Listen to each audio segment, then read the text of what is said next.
The arrest of former Home Minister Bal Krishna Khadka following allegations of involvement in the fake Bhutanese refugee scam has shaken the national politics and added more to the revelations.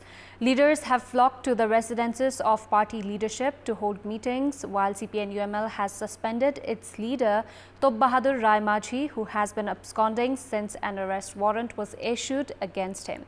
Good evening, I'm Sarah Chitrakar and these are the headlines of the hour. Kathmandu District Court allows Nepal Police to keep in custody former Home Minister Khadka for 4 days. CPN UML suspends leader Top Bahadur Rai Majhi. Parleys between top brass leaders intensify. Nepal Rashtra Bank reports of an increase in the country's foreign currency reserves following decline in imports and increase in remittance. Pakistan's former Prime Minister Imran Khan indicted by a court for unlawfully selling state gifts during his premiership. Police arrest hundreds of supporters for violence after his arrest.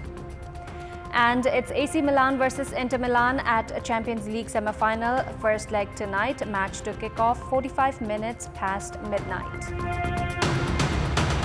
The Kathmandu District Court has given approval to Nepal Police to keep former Home Minister Bal Krishna Khadka in custody for 4 days as part of its investigation into the fake Bhutanese refugee scam. Police had arrested Khadka earlier today from his residence in Maijubahal. Khadka's personal aide Narendra Kesi has also been arrested in the case.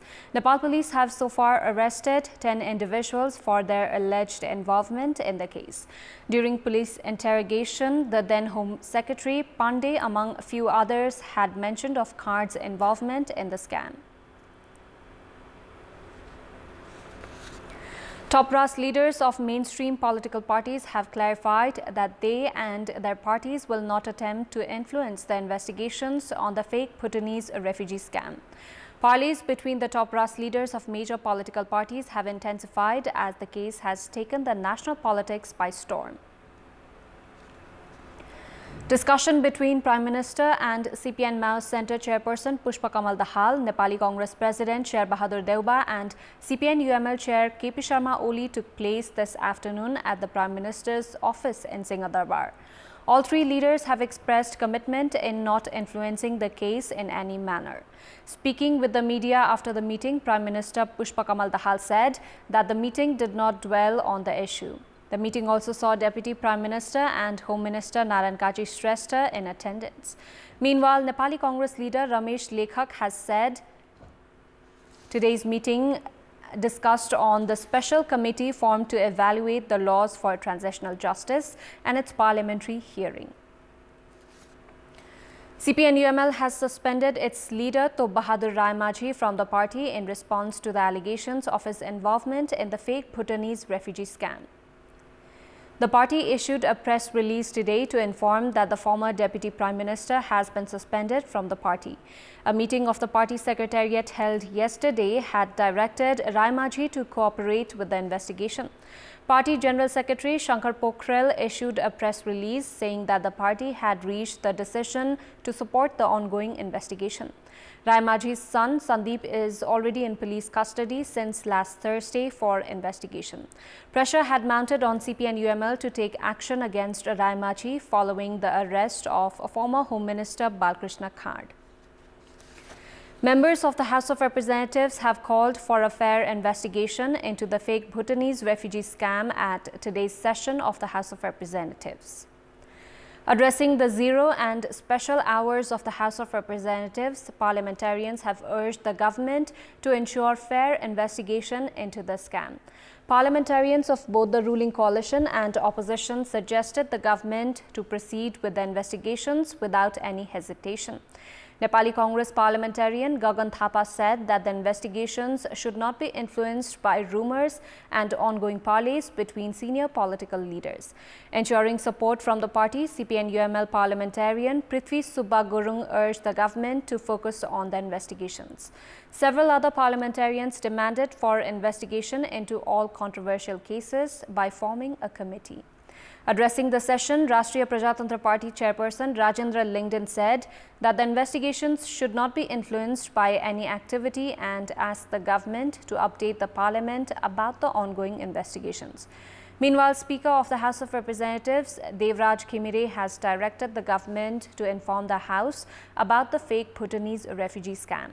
Rashtriya Prajatantra Party had obstructed today's session of the parliament at the beginning after Lingden was not allocated time immediately after the session commenced. The meeting was then postponed for 15 minutes. Discussions on the principles and priorities of the budget have also been held at the parliament. Finance Minister Prakash Charan Mahat is to furnish his responses after conclusion of the discussions. Nepali Congress President Sher Bahadur Deva has held discussions with his close aides following the arrest of former Home Minister and party leader Bal Krishna Khadka, who has been alleged of involvement in the fake Bhutanese refugee scam. The unofficial meeting was held in Deva's residence in Thumbarai. Immediately after the arrest of Khadka, Party Vice President and Deputy Prime Minister and Defence Minister Purna Bahadur Khadka, Leader Mahendra Yadav, Central Committee Member Uday Samsher Rana, Jit Chung Basnet, among others, had reached Deva's residence. Meanwhile, the recent development has pushed the party's Central Committee meeting that had been called for some time this week to uncertainty. The party has not been able to call its Central Committee meeting for the past 9 months. The disgruntled faction within the party has said Party President Deva has been pushing the Central Committee meeting, fearful of the criticism he could face. Party's General Secretary duo Gagan Thapa and Bishwa Prakash Sharma have been voicing against the modus operandi of Deva in recent time. The party has also yet to find a consensus about giving a full shape to its sister organizations, among others. Meanwhile, party's General Secretary Krishna Paudel has said the Central Committee meeting had been uncertain due to the ongoing budget session of the parliament. The delay in holding the Central Committee meeting has also pushed the review of the party's performance during the provincial and parliamentary elections. Meanwhile, a meeting of NC office bearers is currently underway at party president's residence. Nepali Congress leader Sushil Koirala has said that actions would be taken against everyone involved in the fake Bhutanese refugee scam. Speaking with journalists at Biratnagar today, Koirala said that actions must be taken against those involved in the fake Bhutanese refugee scam with fair investigation to protect the image of Nepal in the international community. Saying that the fake refugee scam was an international issue, Koirala expressed belief that police would conclude their investigations. He went on to add that parties and the government should not apply any kind of pressure in the investigations.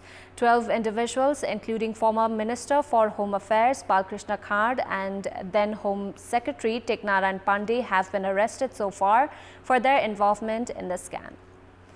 Time now for our segment, Public Pulse, where you text us with your opinion. Public Pulse. Here's the question. What's your take on parties not issuing official statements despite the alleged involvement of their leaders in the fake Bhutanese refugee scam? Your options are A. Heights of lack of accountability, B. Fear of leadership being alleged of involvement, and C. Waiting for legal processes. Voting is on. Type any WS, select your option A, B or C and send it to 34001 to share your opinion with us. The country's forex reserve has increased by 32 billion rupees following the decline in import and increase in remittance. Issuing the financial and fiscal report of 9 months of the ongoing fiscal year, the Nepal Rashtra Bank has said that the country's forex reserve has reached 1,433 billion rupees. The forex reserve was 1,215 billion 800 million rupees during the end of the previous fiscal year. The forex reserve has increased by 217 billion 930 million rupees in the past 9 months. Remittance has increased by 24.2% and reached 903 billion rupees, which had decreased by 0.2% last year. Likewise, the balance of payment is back to a surplus of 180 billion rupees, in fact 180 billion 170 million rupees, which was at a deficit of 268 billion rupees during the same period last fiscal year. Import have decreased by 18.1%, contrary to the increase by 32% last year. The BOP has remained at a surplus due to decrease in import and increase in remittance. However, export also has decreased by 26.3% as authorities have failed to make most of the scenario. The Federation of Nepalese Chamber of Commerce and Industries (FNCCI) has urged the government for a reduction in taxes imposed on manufacturing businesses and to re-enlist the loans taken by industrialists and business persons as the government prepares to announce the budget for the upcoming fiscal year. Organizing an event in the capital today, the Federation presented its proposal to Finance Minister Prakash Charan Mahat. The Federation has urged the government should reduce taxes imposed on businesses that manufacture products that can reduce the country's import dependency. The Federation has also suggested for multi-rate system in the value-added tax. Likewise, FNCCI has urged the government to facilitate in the cement extraction and to approve of projects that have completed environment impact assessment. The Federation has also urged the government to supply electricity to industrial sector in a cheaper rate. In response, Finance Minister Mahat assured that the fiscal and monetary policies will aim to improve the country's economy. At least 12 people have been injured in a clash that occurred during yesterday's protest in Jhapa's Damak, demanding for changing the name of Koshi province. 10 security personnel, including the Deputy Superintendent of the Area Police Office, Damak, Manoj Kumar Lama, as well as 2 protesters have been injured. The injured security personnel are being treated at a hospital in Damak. 2 demonstrators had been seriously injured after the police opened fire at the protesters. Police had been mobilized after protesters took up a torch rally from Ganatantra Chowk in Damak. Clashes had erupted after police tried to seize the torches. Police aired several rounds of fire and tear gas after the protesters started pelting stones and sticks. The protesters had attacked vehicles plying on the highway. The protesters have been demonstrating since the Provincial Assembly endorsed the name of the province as Koshi. Time now for international update.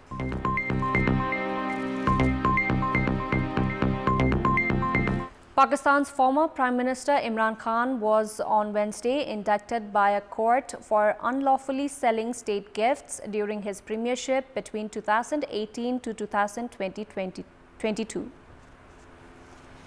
Separately, an accountability court reserved its verdict on the National Accountability Bureau (NAB) plea seeking a 14-day remand of the Pakistan Tehreek-e-Insaf (PTI) chairman.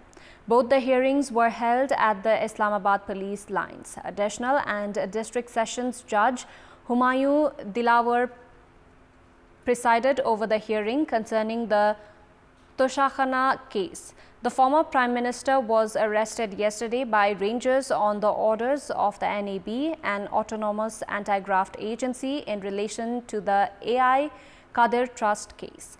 He was then moved to its office in the garrison town of Rawalpindi for questioning. Later, announcing the reserved verdict on Khan's arrest, the Islamabad High Court said that the arrest was legal. Meanwhile, Pakistan's government gave the go-ahead today for soldiers to be deployed in Punjab province following riots sparked by the arrest of Khan, according to an official order from the Interior Ministry.